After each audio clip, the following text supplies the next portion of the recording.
She stood there, facing her rented flat of 2 weeks, that only a few days earlier she had thought was dingy.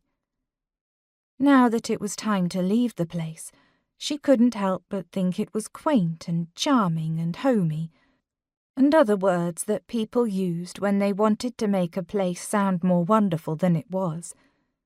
But honestly, it was just small and musty. Sunlight slipped in through the single window, illuminating the heavy clouds of dust in the air. Even if the light had not attested to the apartment's age and outdated mode, the smells certainly did. No amount of beating the curtains or airing the place out seemed to cure it of its heavy scent of neglect. And yet, here she stood, unwilling to look away from the place she had temporarily called home. Why must she put herself through this after every job?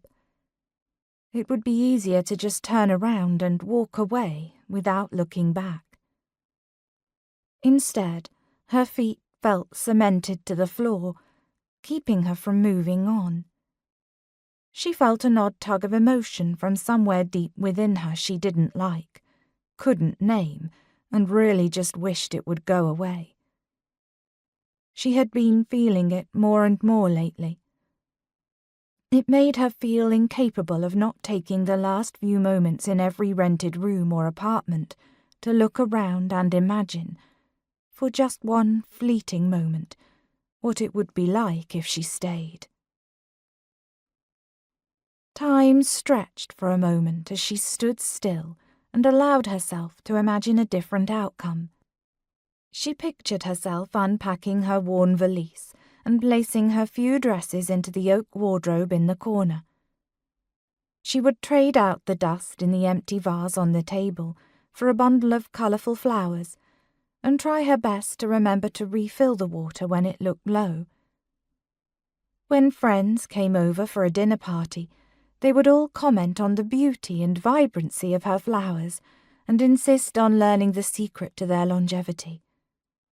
Or would they?